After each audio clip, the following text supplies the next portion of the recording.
Well, of course they didn't talk to Quinn Kelley. The Moscow Police Department never talked to Kohberger's parents either. 911 location of your emergency. Breaking news out of North Idaho. Moscow police are investigating a homicide on King Road. Is she breathing?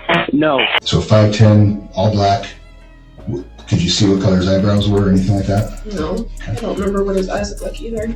Officers discovered the bodies of Ethan Chapin, Xana Kernodle, Maddie Mogen, and Kaylee Goncalves, but no weapon has been located at this time. Arrested. That's 28-year-old Bryan Christopher Kohberger in custody today. Kohberger allegedly stalked one of the victims. That's false. We do not have evidence that the defendant had direct contact with 1122 or with residents of 1122, but we can put his phone in that area. There are many residences in that area. It's a dense population of mostly college-related occupants. Everything is alleged. Hey guys, this is Jules. So you know the person Accomplished Day, that's the username, that has come out with this ridiculously intricate, detailed timeline that everyone's been talking about over the past week or so. They have also been filing FOIAs off to the side and sent me their latest denial from the Moscow Police Department. Now, I also forwarded this over to Connor, and it's going to be added to the master list that eventually will get finalized.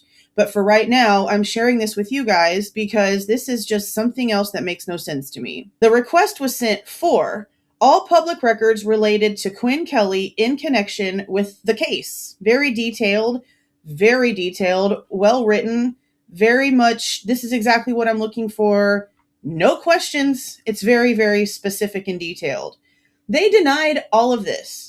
And when it comes to interview transcripts, audio recordings, and or summaries of any interviews conducted with Quinn Kelley, that's because they're property of the FBI. Meaning that just like I told you guys a while back when I talked to Amber, the FOIA chick, about all of this, the Moscow Police Department did not speak to Kohberger outside of the one time in Pennsylvania. They never spoke with his family. Moscow police did not conduct any of those interviews. The FBI conducted all of those interviews. So why is the FBI the only entity speaking to Quinn Kelley? And why, after 3.5 years, did we just now find out from an unsealed document that Dylan actually contacted Quinn Kelley that night? I also had texted my boyfriend. This is where I get right here. I don't remember exactly what time. And I was like, there's someone in our house, and Kaylee said someone was here and someone was crying in the bathroom and I don't understand what's going on. So she straight up told her dude, why didn't they give us this text? When they gave us this bullshit, if it's her stupid boyfriend and it's just talking about what's happening, why can we not read this message? Why is this the bullshit that we get right here?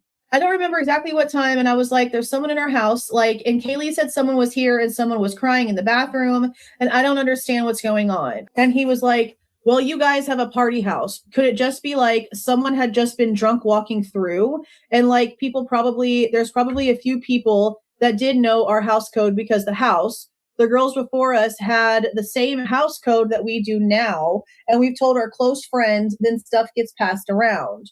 So when he told me that, I was not worried at all. I'm just okay, obviously just kind of freaked out. Obviously I would be freaked out if anyone was in our house, but I wasn't worried. I wasn't freaking out.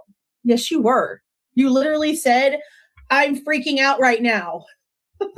That's literally the word that she uses, right? Let's see, where's it at? I'm scared is what this is supposed to say according to her.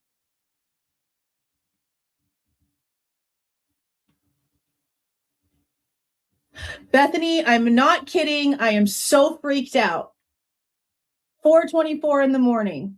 But I wasn't freaking out. Really? This says otherwise, Dylan. See how she is downplaying literally everything? Now, according to what she says in this unsealed transcript, Quinn Kelley had a response to her. But if you look at the bubble text that was released in Dylan's activity, you know, where we can see that she's taken all kinds of photos and videos and shit at like 5 o'clock in the morning and she didn't sleep because it's just like hours and hours of activity.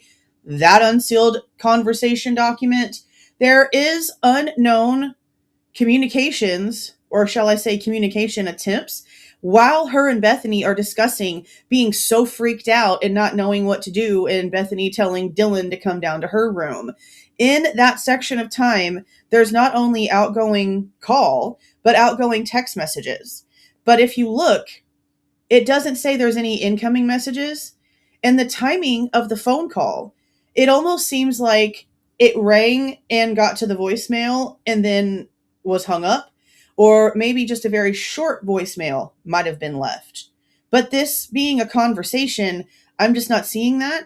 Bethany also never mentions that Dylan was on the phone with Quinn Kelley or talking to Quinn Kelley or anything about Quinn Kelley during that time either. And it seems like the way that Dylan is giving this information is that she was on the way down to Bethany's or already with Bethany. And what his response was is now something else that she's using as a reason for not calling the police, which is super important considering, again, when it comes to the communication information that was released, it doesn't look like he even answered the phone or responded in that moment, unless there's stuff they're not showing us, which in this document would be really stupid considering that it's not giving us the name of the person, it's just telling us a timestamp. So for it not to be giving us additional timestamps, I mean, it wouldn't shock me. They've hidden so much over the past few years, but I honestly just don't think that's the case. I think Dylan's not being honest. So maybe that's why MPD didn't really bother. Maybe the feds realized that maybe Quinn Kelley didn't respond, but it still doesn't make sense to me as to why Moscow Police Department wouldn't have spoken with this person just at all in general. You can't tell me that they stayed the lead on this case when they have literally over a dozen things at this point we can think of that they had nothing to do with. That they literally had nothing at all to do with. Their investigation did not lead to anything that's happening right now. They literally had their own lead suspect. They had their own thing they were doing. But when the feds called, they forgot everything they were looking at.